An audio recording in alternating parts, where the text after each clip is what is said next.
Le jour du mariage de ma fille, elle m'a enfermée dans une pièce. J'ai donc vendu la maison que je lui avais offerte en cadeau de mariage. Je l'ai entendue rire. Juste derrière la porte, ma propre fille, en robe blanche, entourée de fleurs, de musique et de moi, enfermée dans une chambre à l'étage. Ils avaient mis un verrou, un vrai. Comme si j'étais un danger, une ombre gênante. Une vieille chose qu'on cache dans un placard pendant qu'on célèbre. J'ai frappé une fois, puis deux.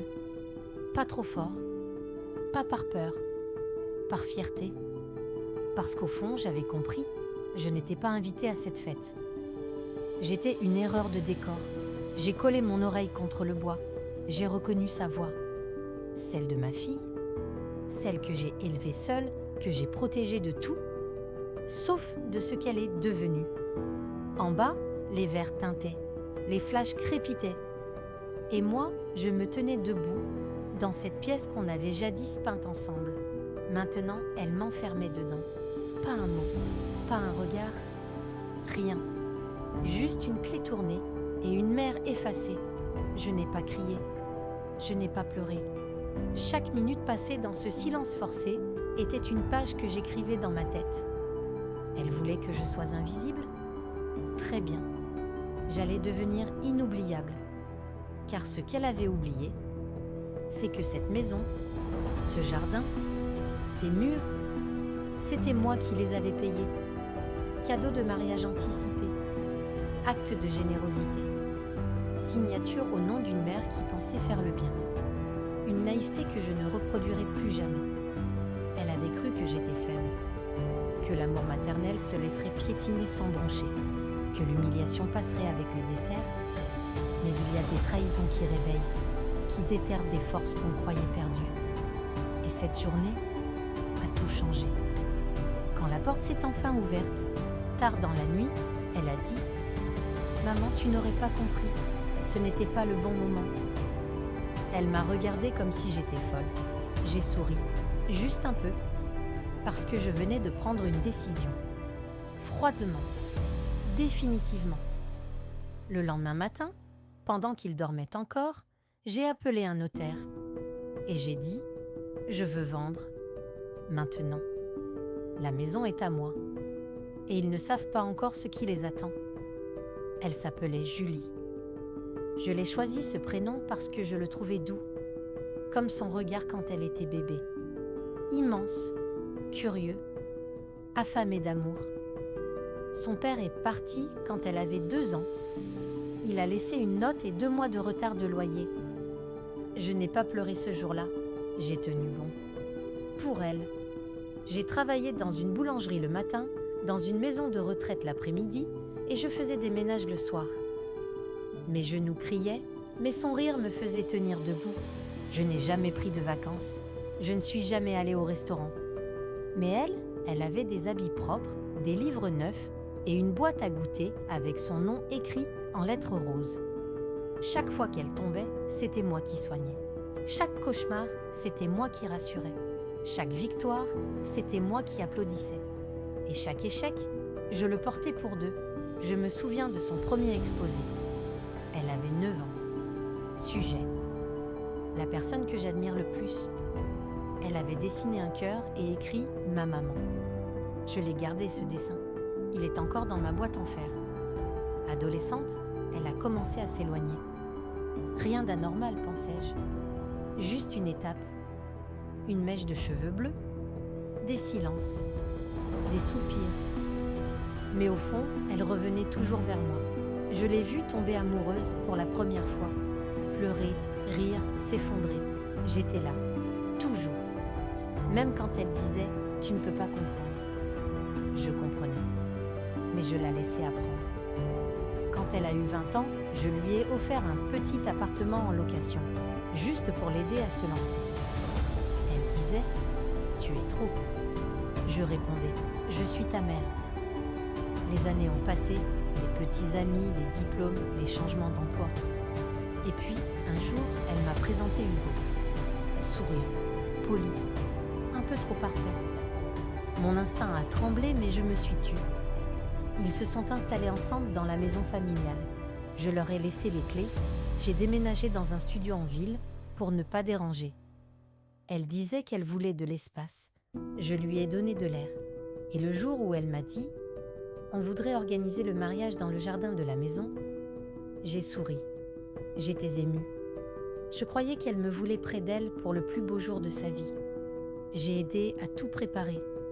Le traiteur, les fleurs, les nappes. J'ai même cousu à la main les petits pochons de dragée. Elle ne m'en a jamais remercié. Mais je croyais que c'était le stress. Ce que je ne savais pas, c'est que pendant qu'elle me faisait choisir les serviettes, elle préparait aussi un plan pour m'exclure. Et que tout ce que j'avais donné allait se retourner contre moi, sans un bruit, sans un mot. Juste une porte fermée et un cœur brisé. Les semaines avant le mariage, elle était distante, froidement polie. Comme si chaque mot que je disais était un fardeau. Je lui ai demandé un soir « Tu veux que j'aide pour les essayages ?» Elle a souri, forcé. « C'est bon, Hugo s'en occupe. » Hugo. Toujours Hugo. Il était partout, dans chaque décision. J'ai proposé d'écrire un petit discours. Elle a changé de sujet. On a décidé de faire quelque chose de plus moderne. Pas de discours familiaux. Moderne. Le mot qui efface tout ce qui est ancien, donc moi. La veille du mariage, elle m'a dit de dormir à la maison pour être sur place. J'ai accepté, heureuse. Je croyais encore que j'étais attendue. Le matin du mariage, j'ai préparé le café. J'ai mis des fleurs dans le vase. J'ai relu mon texte au cas où elle change d'avis. J'étais prête. Vers 10h, elle m'a appelée. « Maman, tu peux te reposer un peu ? Tu as l'air fatiguée. Va dans la chambre d'amis, d'accord ? Juste pour te détendre avant la cérémonie. » Je suis montée. J'ai entrouvert la fenêtre. Le soleil entrait doucement. J'ai retiré mes chaussures. J'ai fermé les yeux quelques secondes. Et puis, le clic. Le bruit sec du verrou. Une serrure qui tourne de l'extérieur. J'ai cru rêver. J'ai essayé la poignée. Rien. Fermé. Au début, je me suis dit que c'était une erreur. Que quelqu'un me libérerait dans quelques minutes. Que c'était temporaire. Mais le temps passait. Et les voix, en bas, devenaient plus joyeuses. J'ai frappé. Une fois, 2, 3, personne. Juste la musique, les rires, les applaudissements et mes doigts qui tremblaient sur le bois. Le mariage avait commencé, sans moi, dans mon jardin, devant ma maison. Et moi, j'étais là, enfermée, comme un secret honteux. J'ai regardé autour de moi, une chambre que j'avais décorée pour elle quand elle était adolescente.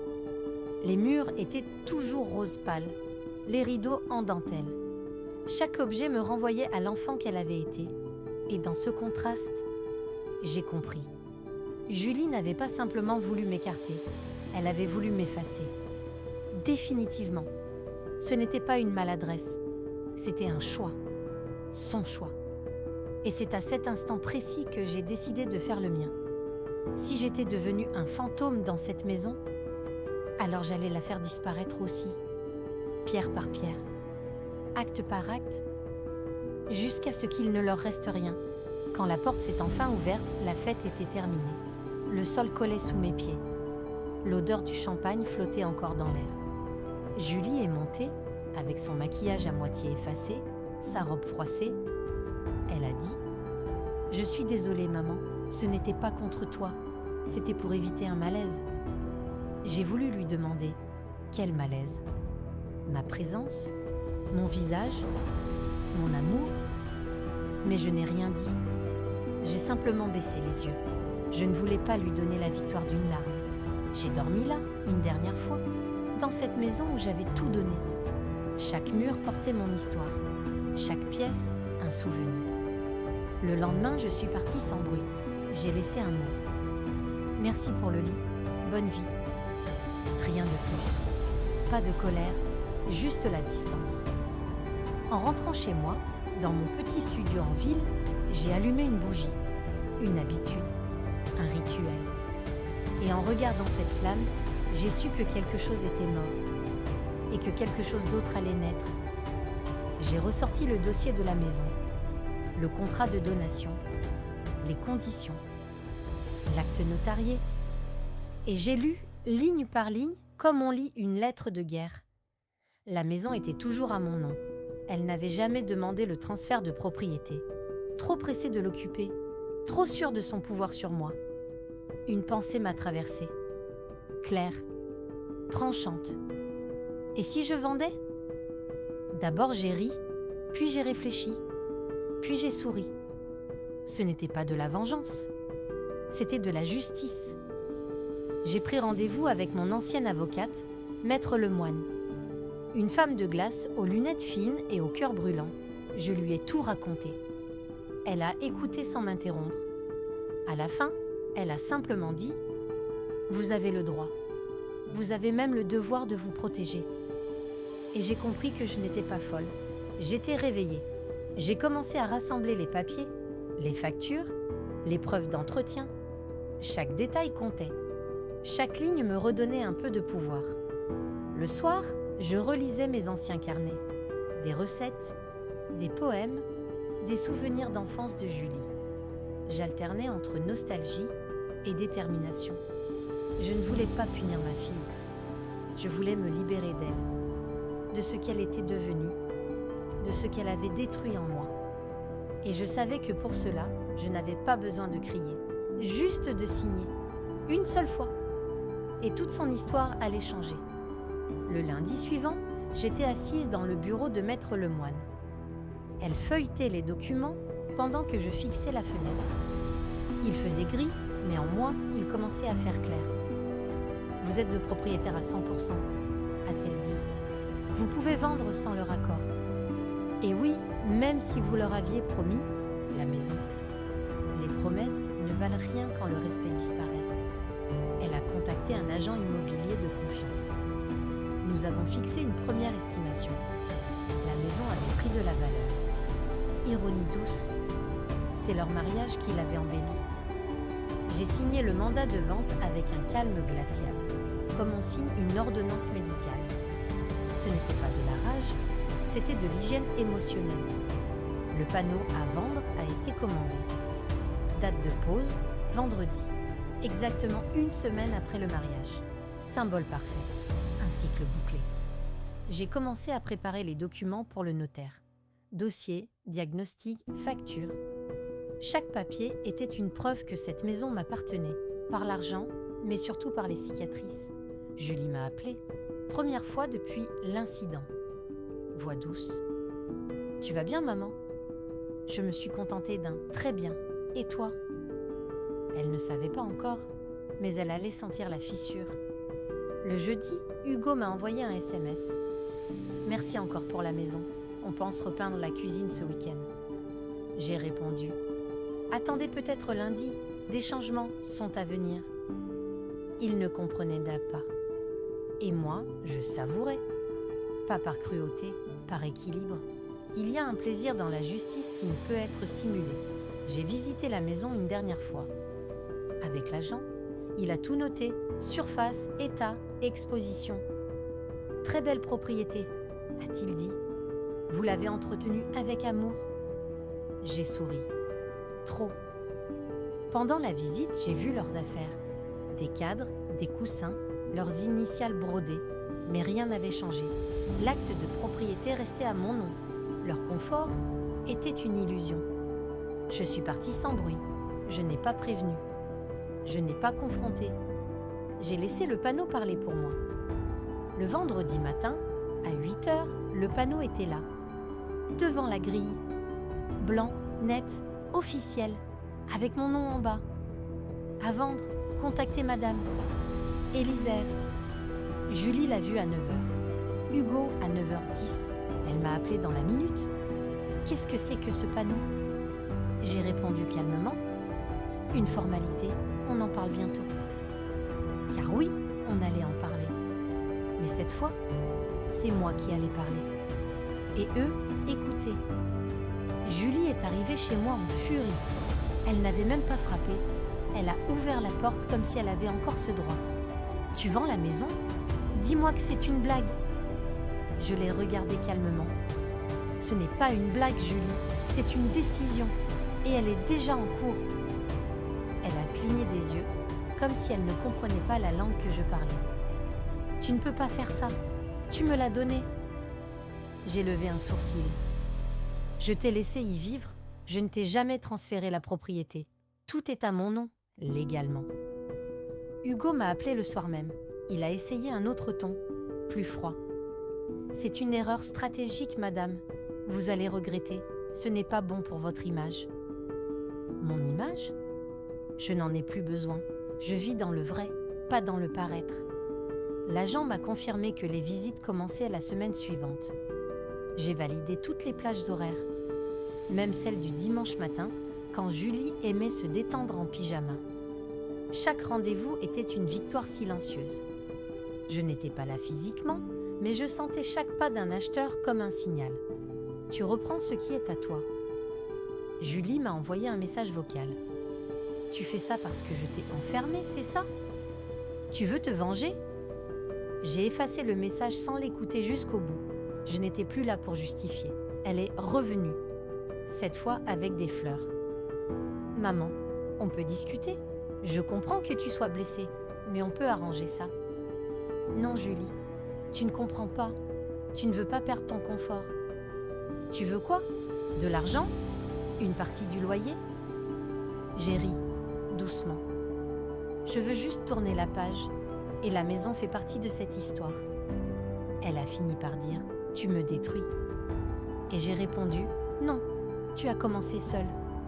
Moi, je fais juste de l'ordre. » Une offre est arrivée, solide, au prix demandé. Maître Lemoine a souri. « Ils n'ont aucun recours légal. Vous êtes prête à signer ?» J'ai signé sans trembler. Le notaire a fixé la remise des clés dans 15 jours. Je n'ai pas informé Julie.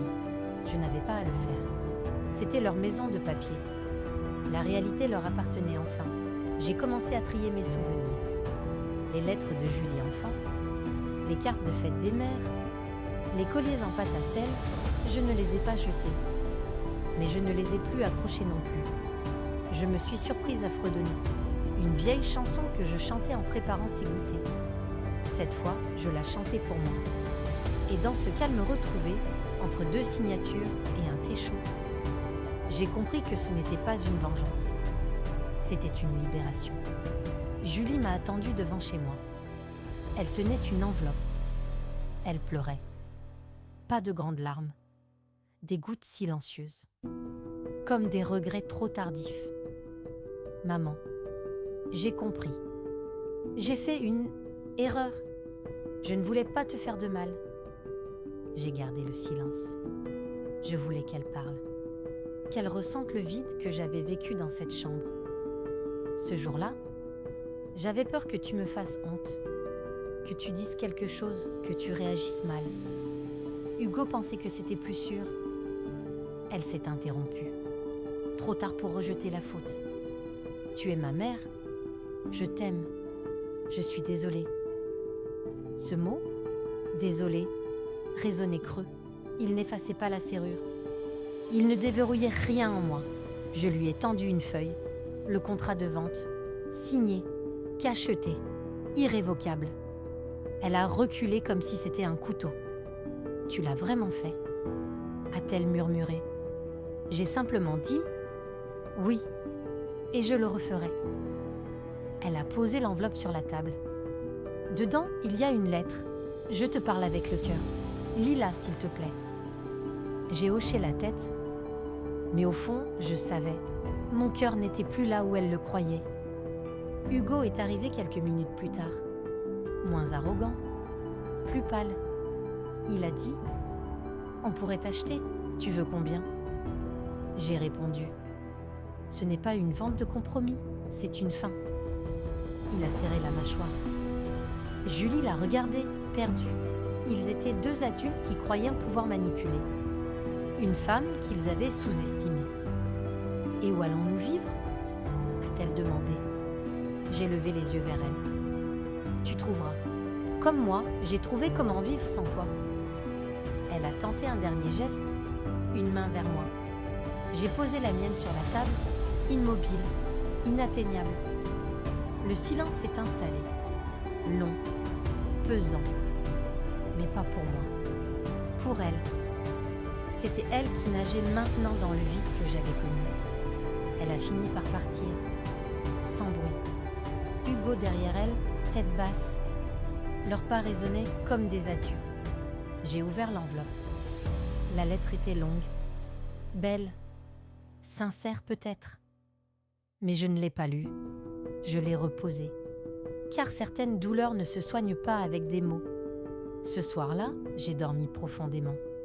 Pour la première fois depuis longtemps. Et dans ce silence, j'ai senti que j'avais gagné. Le jour de la signature finale, il pleuvait. Une pluie douce, presque silencieuse. Comme une bénédiction discrète sur la fin d'une ère. J'étais au bureau du notaire, ponctuel. Robe sobre, cheveux relevés, regard droit. Pas une trace de tristesse, juste un calme immense. L'acheteuse était une femme seule, 35 ans, divorcée, 2 enfants. Elle m'a dit « Je veux un endroit où recommencer ». J'ai répondu « Alors cette maison est parfaite ». Les papiers ont été signés, tamponnés, scannés. En quelques clics, une décennie de souvenirs est devenue un bien immobilier. Je suis retournée à la maison une dernière fois, seule, sans prévenir Julie. Je voulais dire au revoir au mur, à ma façon. J'ai parcouru les pièces lentement. Le salon, la cuisine, la chambre d'enfant devenue bureau. Chaque pièce portait ma trace, même si elle n'était plus visible. J'ai ramassé un vieux rideau oublié dans un placard, cousu par moi, lavé 100 fois. Il sentait encore la lessive de mes dimanches. Dans le jardin, les rosiers étaient en fleurs. J'en ai coupé une seule, la plus rouge. Je l'ai posée dans un mouchoir que j'ai glissé dans mon sac. Je n'ai pas pleuré, j'ai respiré longuement. C'était la première fois que je sentais l'air ici, sans oppression. J'ai laissé une note à la nouvelle propriétaire, pas pour raconter, juste « Prenez soin de cette maison, elle a connu des tempêtes, mais elle tient debout. » Quand je suis sortie, j'ai fermé la porte doucement. Comme on ferme un livre qu'on a lu 1000 fois, même les pages déchirées. Julie n'a jamais su quand la nouvelle propriétaire allait emménager. Je ne l'ai pas avertie. Elle a trouvé un mot sur la porte. Maison vendue, clé rendue. Je n'ai pas laissé d'adresse, pas de contact, pas de possibilité de revenir. Parce que parfois, pour guérir, il faut couper proprement. Ce soir-là, j'ai bu un thé en silence, dans mon petit salon. Une bougie allumée, une rose sur la table. Et cette pensée, c'est fini, vraiment fini.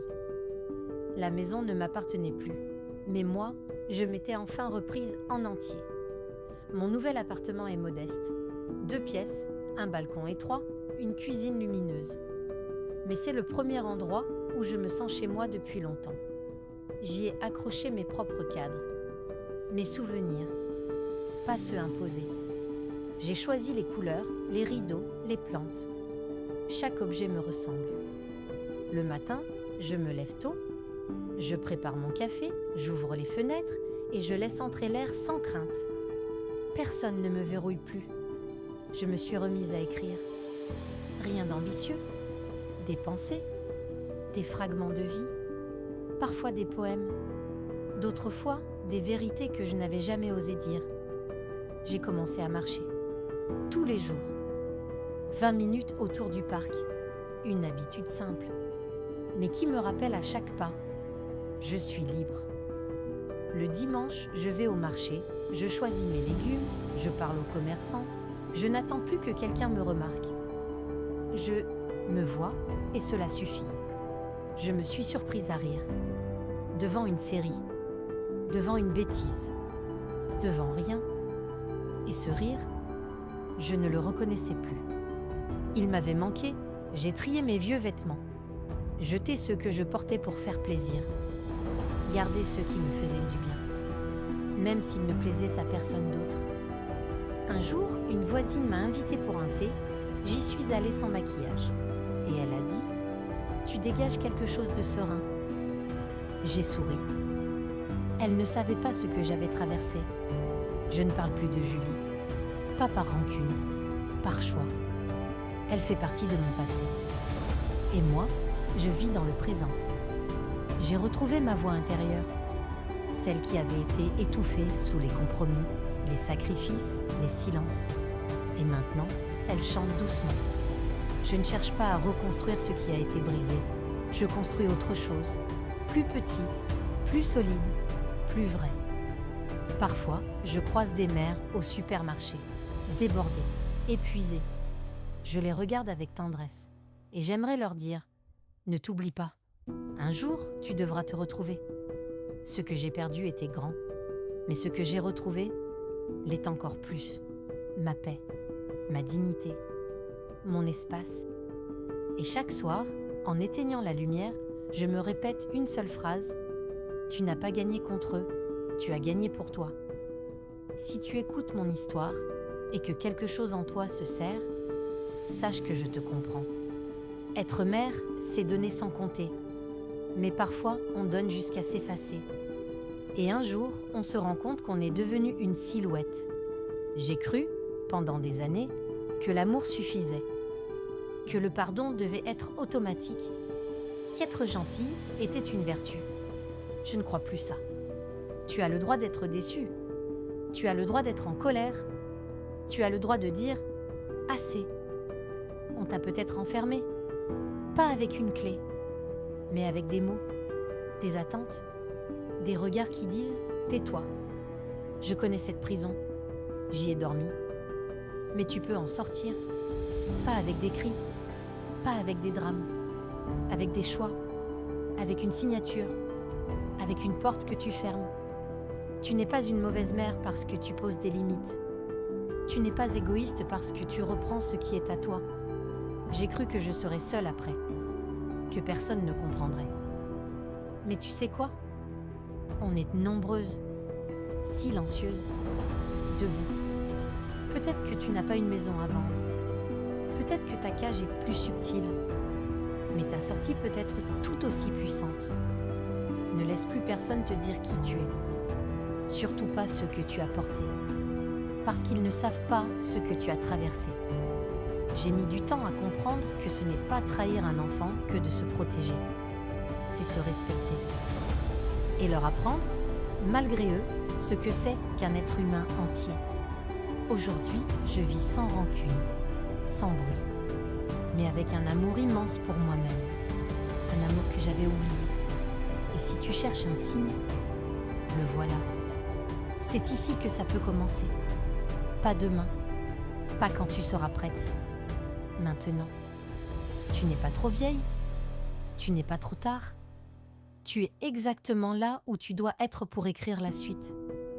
Alors respire, relève la tête et n'aie pas peur de fermer des portes. C'est peut-être la seule façon d'en ouvrir d'autres, pour de bon.